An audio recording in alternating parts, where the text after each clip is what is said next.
श्री ज्ञानेश्वरी नातरी असाध्य देखोनी व्याधी अमृतासम दिव्य औषधी वैद्यसूची निरवधी निदानीची. तैसे विवरितू असे श्रियनंतू तया दोही सैन्यातू जया परिपार्थू भ्रांती सांडी.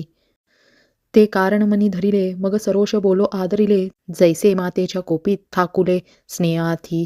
की औषधाची या कडूवडपणी जैसे अमृताची पुरवणी ते आहाच न दिसे परिगुणी प्रकट होय.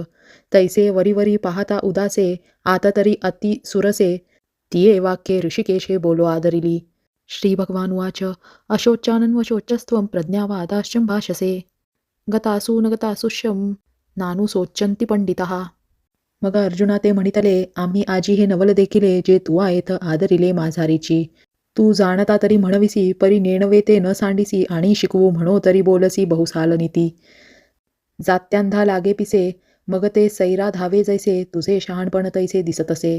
तू आपणपे तरी नेणसी परी या कौरवा ते सोचू पाहसी हा बहु विस्मय आम्हासी पुढत पुढती. तरी सांगपा अर्जुना तुझपासूनी स्थिती या त्रिभुवना हे अनादि विश्वरचना ते लटिके काही. एथ सामर्थू एका हाती तयापासूनी भूते होती तरी हे वायाची काय बोलती जगा माझी. हो का संप्राता ऐसे जाहले जे हे जन्ममृत्यू तुवा सृजिले आणि नाशू पावे नाशिले तुझोनी काही. तू भ्रमलेपणे अहंकृती यासी घातू न धरिसी चित्ती तरी सांगे काय हे होती चिरंतन. की तू एक विधाता आणि सकळ लोकू हा मरता ऐसे भ्रांती झणे चित्ता येवो देसी. अनादि सिद्ध हे आघवे होत जात स्वभावे तरी तुवा कासोचावे सांगे मज. परी मूर्खपणे नेणसी न चिंतावे ते चिंतसी आणि तुची नीती सांगिसी आम्हा प्रती.